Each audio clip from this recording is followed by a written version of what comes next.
আশা করি সকলেই ভালো আছেন। থিওরি অফ নাম্বার কোর্সটা মোটামুটি আমাদের শেষ। তো থিওরি অফ নাম্বার পরীক্ষার আগে একদমই ডিটেলস বিস্তারিত এই বই সম্পর্কে আলোচনা, কীভাবে ভালো করতে পারো, আর টপ প্রশ্নগুলো দেখাই দেবো শুধু চ্যাপ্টার ওয়াইজ, যে প্রশ্নগুলো খুবই গুরুত্বপূর্ণ। ঠিক আছে? তো থিওরি অফ নাম্বারের ক্ষেত্রে তোমরা একটা জিনিস দেখবা যে থিওরি থেকে ম্যাক্সিমাম প্রশ্ন হয়ে থাকে, আমি দেখাবো। ঠিক আছে? তো এক্ষেত্রে থিওরিগুলোতে আমাদের ইম্পর্টেন্ট বেশি দিতে হবে। আর ঘটনা হচ্ছে, ভালো করতে গেলে তুমি যদি ভালো করতে চাও একদমই, সেক্ষেত্রে কিন্তু তোমার 2010 সাল থেকে পরবর্তী সালগুলোর প্রশ্ন কভার করতে হবে। ঠিক আছে? এটা হচ্ছে মেইন কথা, যদি ভালো করতে চাও, মানে সালের প্রশ্নগুলো সব মোটামুটি। কিন্তু আমি এখন যেগুলো দেখাই দেবো শুধু টপ প্রশ্ন, যে চ্যাপ্টার ওয়াইজ শুধু সবচেয়ে বেশি টপ প্রশ্ন, যেগুলো থেকে ইনশাল্লাহ 50% প্লাস মার্ক কমন থাকবে। ঠিক আছে?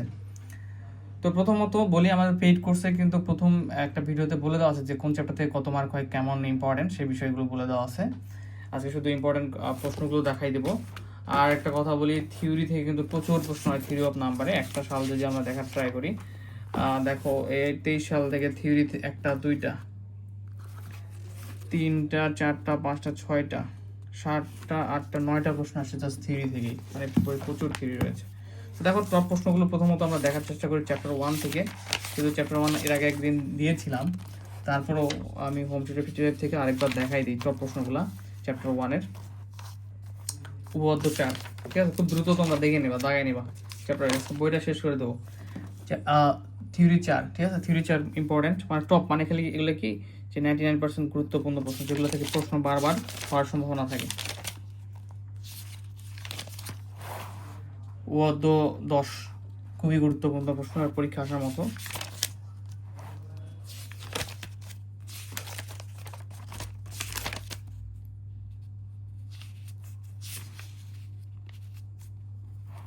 উপপাদ্য 17, উপপাদ্য 17 দেখতে হবে। উপপাদ্য 17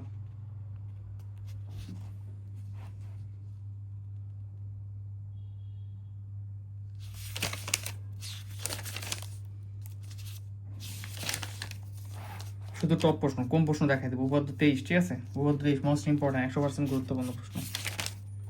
উপপাদ্য 24 মোস্ট ইম্পর্টেন্ট।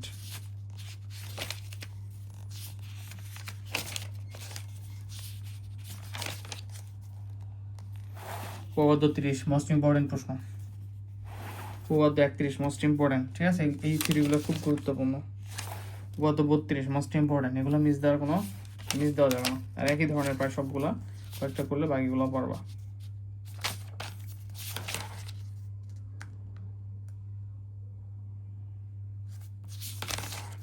থিওরি শেষ। থিওরি এগুলো চ্যাপ্টার 1 থেকে।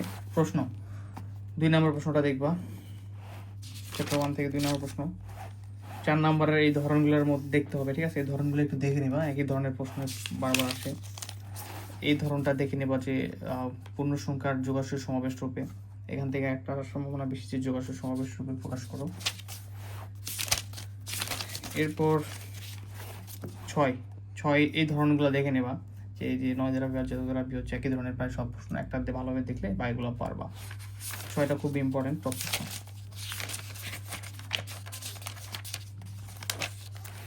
এরপরে আছে এক্সাম্পল সমস্যা 14, মোস্ট ইম্পর্টেন্ট একটা প্রশ্ন। সমস্যা 14 বই থেকে জাস্ট দাগাই নেওয়া, ঠিক আছে? সমস্যা 23টা দেখে নেও, খুব সহজ প্রশ্ন একটা। সমস্যা 23। সমস্যা 27, সমস্যা 27 চ্যাপ্টার 1 শেষ। পরের ভাগের জন্য 10 থেকে পড়বা। চ্যাপ্টার 2,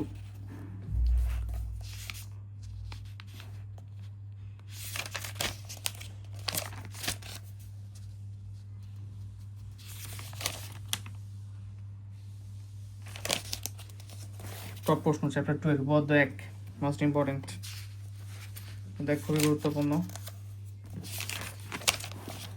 উপপাদ্য 6 অলার উপপাদ্য ইম্পর্টেন্ট। উপপাদ্য 7 মোস্ট ইম্পর্টেন্ট।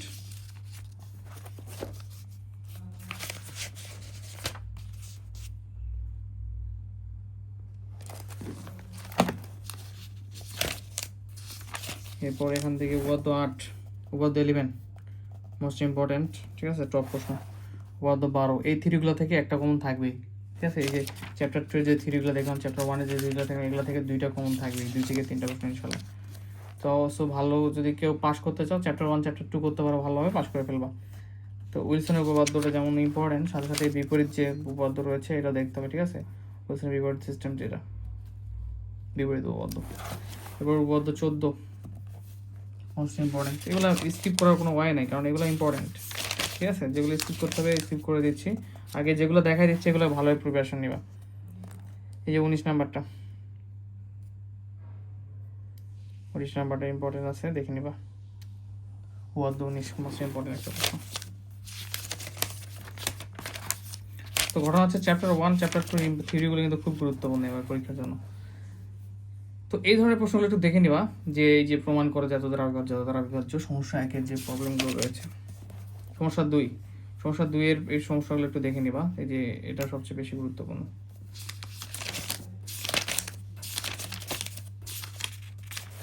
সমস্যা 6 দেখতে হবে। সমস্যা 9 করার কিছু নেই, এগুলো দেখতে হবে। সমস্যা 10 যেগুলো বেশি গুরুত্বপূর্ণ বলে দিচ্ছি। সমস্যা 10 এই ধরনের যে দ্বিপন্ত সমীকরণ সমস্যা সমাধান করো, এগুলো কিন্তু গুরুত্বপূর্ণ প্রশ্ন।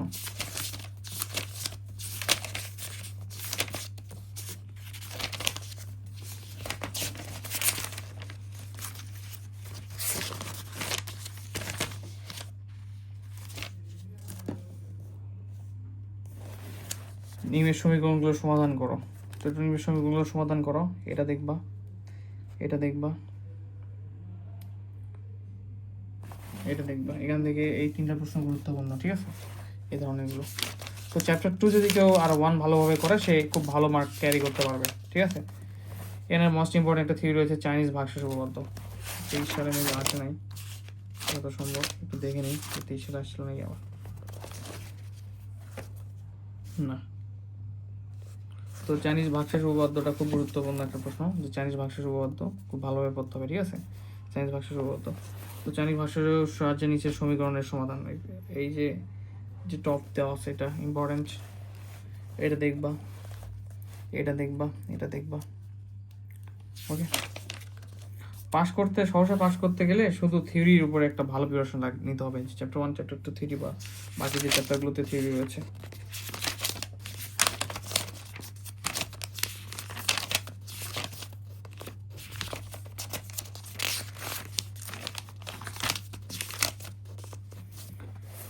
সমাধান করো, এটা মোস্ট ইম্পর্টেন্ট একটা প্রশ্ন। সমস্যা 19 চ্যাপ্টার 2 থেকে।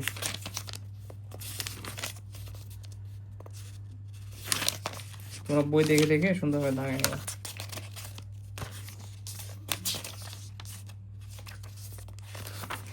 চ্যাপ্টার 2 থেকে প্রশ্ন নাই। তো চ্যাপ্টার 2 করলাম মানে, 2টা চ্যাপ্টার করলাম মানে তুমি মনে করো মোটামুটি খুব ভালো মার্কস কমন পাবা।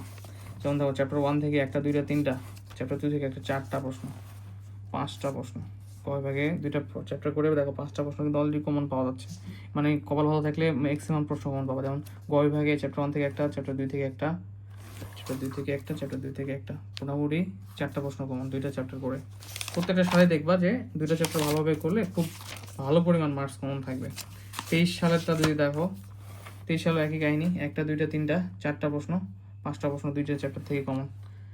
1টা 2টা 3টা 4টা, সরি 2টা, 1টা 2টা মানে 4টা মানে 2টা, এই 3টা প্রশ্ন গ বিভাগে কমন। তো আর কি লাগে বলো পাস করতে? তো 2টা চ্যাপ্টার কেউ ভালোভাবে করলে পাস করতে পারবে, 1 আর 2।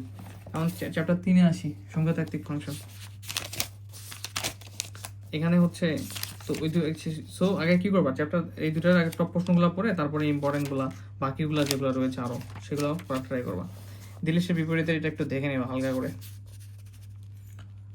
সংখ্যাতাত্ত্বিক ফাংশন চ্যাপ্টার 3, ঠিক আছে? এরপর এখান থেকে দেখতে হবে মোস্ট ইম্পর্টেন্ট এক্সাম্পল 8, সমস্যা 8 মোস্ট ইম্পর্টেন্ট। তারপর সমস্যা 10 খুব বেশি গুরুত্বপূর্ণ, সমস্যা 10। সমস্যা 12 মোস্ট ইম্পর্টেন্ট। সমস্যা 13 খুবই গুরুত্বপূর্ণ প্রশ্ন। সমস্যা 14 দেখতে হবে না, এগুলো মানে একটা দেখলে নির্ণয় করতে পারবা। দেখে নিও একটু মানগুলো নির্ণয় করে একটু দেখে নিও। 15 নাম্বার, এটা মোস্ট ইম্পর্টেন্ট, ঠিক আছে? 15 নাম্বার 1 2 খুব গুরুত্বপূর্ণ। এরপরে হচ্ছে সমস্যা 16, এটাও গুরুত্বপূর্ণ। এখন ঘটনা হচ্ছে 18 এটাও গুরুত্বপূর্ণ, মোস্ট ইম্পর্টেন্ট। এখন ঘটনা হচ্ছে গুরুত্বপূর্ণ প্রশ্ন হলে তোমার দেখাই দিতে হবে, রাইট?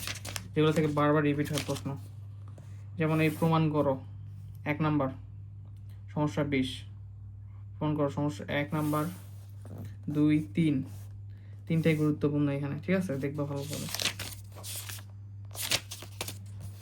24 নাম্বার, সমস্যা 24, মোস্ট ইম্পর্টেন্ট একটা প্রশ্ন। 26টা দেখতে পারো, নাহলে বাদ দিয়ে স্কিপ করো। 27 দেখতে হবে, ঠিক আছে? 27 দেখতে হবে।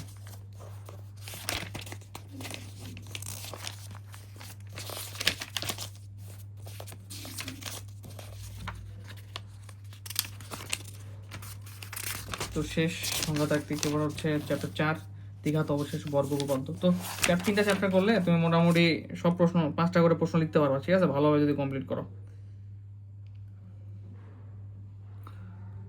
খ বিভাগ, গ বিভাগ 3টা চ্যাপ্টার করলে, এই যে চ্যাপ্টার 3 পর্যন্ত করলে খ ও গ বিভাগ 5টা করে লিখতে পারো যদি ভালোভাবে কমপ্লিট করো, ঠিক আছে? কারণ অনেক সময় সালের বাইরে থেকে 2-1টা প্রশ্ন হয়ে থাকে, সেক্ষেত্রে এগুলো টপগুলো দেওয়া হতো, যেগুলো থেকে ইনশাল্লাহ ভালো মার্ক কি কমন থাকবে আসবে।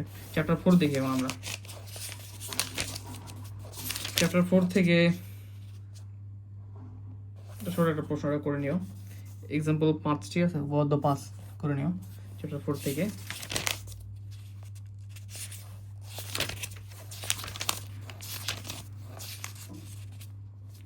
যেহেতু চ্যাপ্টার 4 মেবি আমি ক্লাসে স্কিপ করছি মনে হয়, থিওরি 11 করো, ঠিক আছে? থিওরি 11 করো ভালোভাবে, কেননা 3টা চ্যাপ্টার করলে সব কমন পাওয়া যায়, এর জন্য সমস্যা 3 করতে হবে।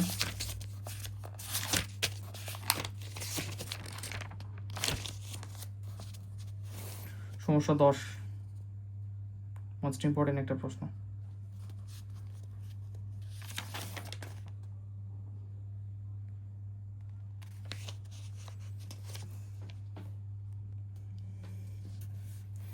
তো এখান থেকে হচ্ছে আমরা 10 নম্বরটা করবো। 10 নম্বরটা ইম্পর্টেন্ট একটা প্রশ্ন। 11 করবো।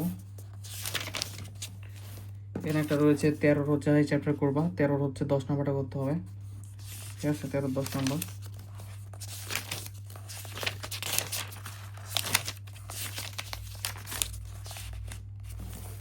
এটা মোস্ট ইম্পর্টেন্ট একটা প্রশ্ন। সমস্যা 14, মোস্ট ইম্পর্টেন্ট একটা প্রশ্ন।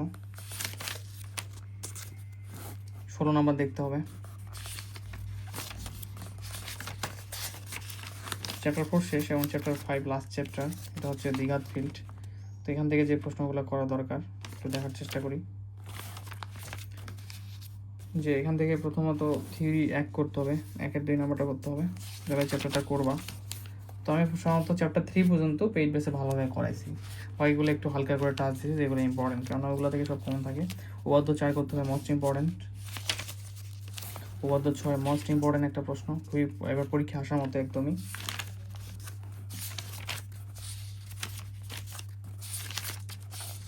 তো অনেক সময় কিন্তু এগুলো থেকে না এসে হুট করে একটা অন্য ধরনের প্রশ্ন দিয়ে দেয়, সেক্ষেত্রে আমাদেরকে সতর্ক থাকতে হবে। এখান থেকে এই প্রশ্নটা খুব বেশি গুরুত্বপূর্ণ। সমস্যা 8 খুব বেশি গুরুত্বপূর্ণ। যারা ওই সমস্যাটা করছো, এই যে এটা করছো, তারা এটা করছো, এই যে জটিল সংখ্যা উপপাদ্য 6 সেম টু প্রায় একই ধরনের, তো এটা পারবা করতে, সমস্যা না। এবং লাস্ট হচ্ছে এটা, ঠিক আছে? এটা মোস্ট ইম্পর্টেন্ট একটা প্রশ্ন, গুরুত্বপূর্ণ, খুব বেশি গুরুত্বপূর্ণ কিন্তু গুরুত্বপূর্ণ, ঠিক আছে? তো থিওরি অফ নাম্বারের এই ছিল আমাদের সাজেশন পর্ব, যে দেখাই দাও আসলে কোন কোন চ্যাপ্টারগুলো থেকে প্রশ্ন বেশি হতে পারে এবং কোনগুলো থেকে কতটা চ্যাপ্টারগুলো তোমরা পাস করতে পারো, কোনগুলো গুরুত্বপূর্ণ। এবং ভালো করতে গেলে একটু পড়তে হবে বেশি, শুধু এই শর্ট সাজেশন বা এই প্রশ্নগুলোর উপর ডিপেন্ড করলে হবে না, বেশি সহকারে একটা আয়ত্ত থাকতে হবে। তো সবচেয়ে ইম্পর্টেন্ট কথা, যারা একদমই কমপ্লিকেশন যেতে চাও, প্রথম 3টা চ্যাপ্টার করলে সব কমন পাবা ইনশাল্লাহ, ঠিক আছে? আর এক্ষেত্রে ব্রিফও পাবা মোটামুটি ভালো পরিমাণ কমন। তো একটা ভালো একটা প্রিপারেশন নাও, ইনশাল্লাহ ভালো কিছু হবে। এরপরে তোমরা 4 পাস করার ট্রাই করো। 4 থেকে খুব বেশি প্রশ্ন হয় না, খ বিভাগে বেশিরভাগ সময় প্রশ্ন হয়, গ বিভাগে খুব কম সময় প্রশ্ন হয়। তো যাই হোক, নেক্সট ক্লাসে দেখা হবে। নেক্সট যে বিষয়ে সাজেশন লাগবে সেটা তোমরা জানাতে পারো। তো সাজেশনটা একদমই শর্ট না দিয়ে ভাবে দিলাম, কেন তোমরা ব্যাপারটা বুঝতে পারবো যে ক্লিয়ারলি যে কোন চ্যাপ্টার থেকে কেমন মার্ক হচ্ছে, কমন আসতেছে এবং কোন কোন প্রশ্নগুলো। তো সবথেকে ইম্পর্টেন্ট কথা হচ্ছে যাই করো না কেন থিওরিগুলো বাদ দেওয়া যাবে না। দুইটা চ্যাপ্টার যে থিওরি রয়েছে, বিশেষ করে ধরো যে তোমাদের জন্য গুরুত্বপূর্ণ থিওরি হচ্ছে যে 22 সালের যে থিওরিগুলো রয়েছে, বুঝতে পারছো? 22 সালে যে থিওরিগুলো আসছে এগুলা, আর 21 সালে যে থিওরিগুলো আসছে এগুলো খুব গুরুত্বপূর্ণ। ওকে, এই থিওরিগুলো আর কি মিস করা যাবে না, এই থিওরিগুলো থেকে একটা ভালো মার্ক থাকবে। তো সমস্যা নাই, নেক্সট ভিডিও থেকে আবার দেখা যায়। আর হচ্ছে 20, 21, 22 এগুলো থিওরি যেগুলো 23 সালে আসছে ওগুলো বাদ দিয়ে করবা, ভালো পরিমাণ মার্কস একটা থিওরি থেকে কমন দাও।